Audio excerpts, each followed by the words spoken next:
Power સિસ્ટમમાં prime મૂવરની નિષ્ફળતા એટલે કે પ્રાઇમ મૂવર ફેલિયર વિશે સંક્ષિપ્તમાં જણાવો, એટલે કે બ્રીફ ઇન્ફોર્મેશન આપો. તો જનરેટર જે છે એ જનરેટિંગ સ્ટેશનના પ્રાઇમ મૂવરની મદદથી ચલાવવામાં આવે છે.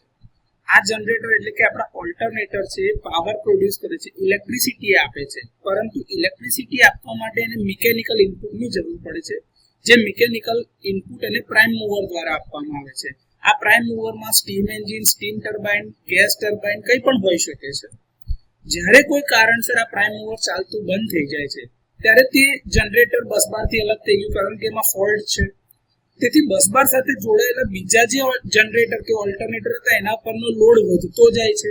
હવે લોડ વધવાથી એની સ્પીડમાં ઘટાડો થશે અને એના લીધે પાવર સિસ્ટમની ફ્રીક્વન્સી પણ ઘટે છે, કારણ કે તમને ખબર છે સિન્ક્રોનસ સ્પીડ પર ચાલતા જનરેટર છે એનું ઇક્વેશન ns = 120f/p છે. તો સ્પીડ જે છે ડાયરેક્ટલી ફ્રીક્વન્સીના સમપ્રમાણમાં છે. હવે લોડ વધે તો સ્પીડ ઘટશે, એના લીધે પાવર સિસ્ટમની ફ્રીક્વન્સી બી ઘટશે. હવે જ્યારે આ ફ્રીક્વન્સીમાં વધુ ઘટાડો થાય છે ત્યારે તે અસામાન્ય કામગીરીને પરિણમે છે. આ સમસ્યાને દૂર કરવા માટે સ્ટેન્ડ બાય જનરેટર ચલાવવા પડે અથવા તો સિસ્ટમ પરનો લોડ ઓછો કરવો પડે. તો પાવર સિસ્ટમમાં પ્રાઇમ મૂવરની નિષ્ફળતા વિશે આ થોડી માહિતી છે, જેના કારણે સિસ્ટમની અંદરમાં ફોલ્ટ થવાના ચાન્સીસ છે, અને આ એક પ્રકારનો ફોલ્ટ છે પાવર સિસ્ટમની અંદર.